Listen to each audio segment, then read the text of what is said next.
The Jazz had a 23-point lead in the third, which was eventually trimmed to 21 by the end of the quarter. And then in the fourth, they choked, making so many little mistakes that Quin Snyder didn't want to name them all in his post-game press conference.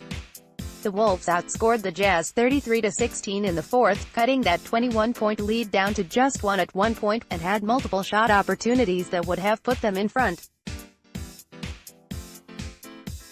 Oh, and the Wolves were without three-point guards due to injury. Derrick Rose, Tyus Jones, Jeff Teague, their best defensive player, Robert Covington, Taj Gibson, ejected, and Gorgui Dieng, hip contusion suffered in game.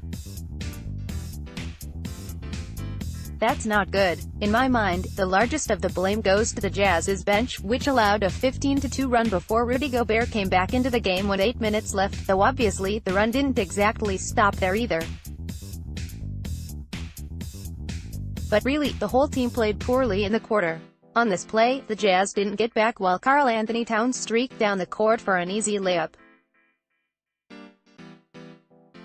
Derek Favors is going for the offensive rebound, fine, but someone has to keep an eye on Towns here.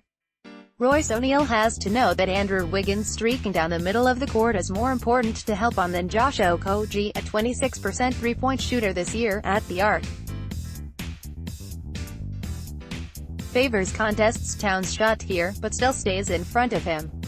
He doesn't bother to box out though, letting Towns get his own putback layup.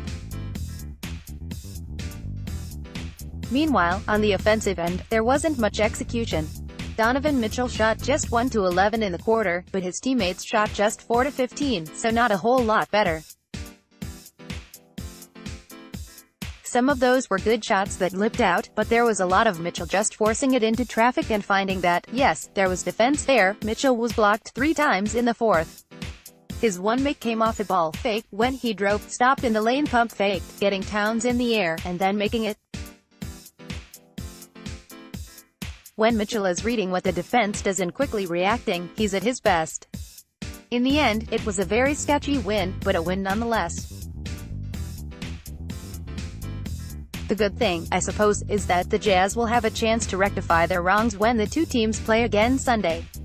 It's a shame Mitchell had such a sketchy fourth quarter, because he was fantastic through the first 3 periods. In the end, Mitchell finished with a career-high 11 assists to go along with his 24 points, the 11th straight time he scored 24 points or more. This was the best of the bunch, an incredible baseball pass across the court to find Georges Niang for the open 3. How fast was that pass going? Let's sports science this a little bit. We're going to have to make some guesses on the exact position of Niang and Mitchell. Let's say Niang was 4 feet away from the baseline and 1 foot away from the sideline. Mitchell was about midway between the three-point line and half court, so we'll say he was 37 feet from the baseline. He's kind of at the elbow width, so we'll say 35 feet from Niang's sideline. So, Pythagorean theorem time, Mitchell was about 47.38 feet away from Niang. Okay, now we have to know how long it took the pass to get there. It takes about 21 video frames for the pass to get there, and my video is 30 frames per second, so it took 0.7 seconds. So it's traveling at about 67.7 feet per second, or 46 miles per hour. That's really fast to throw a basketball. Sports Science did a similar calculation on LeBron James a few years back, and found he was throwing his passes sometimes at 40 miles per hour. Mitchell looks like he's passing faster, which might make sense, given his baseball-playing background. He was very proud of having pitched 85 miles per hour in 10th grade, after all. It's just making a read, and a two-hand pass wouldn't have worked. Mitchell said, "Oh man.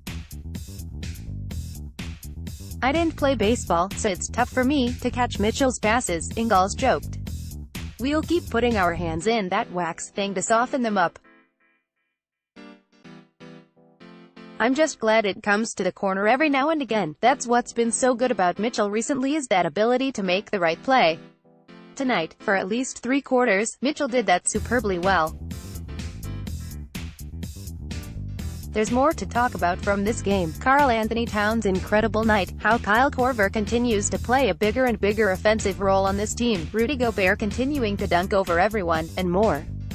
But Mitchell had an eventful night in even another way. When he was warming up before the game, a bat started to fly around the court, putting a temporary halt to the shooting drills he normally does.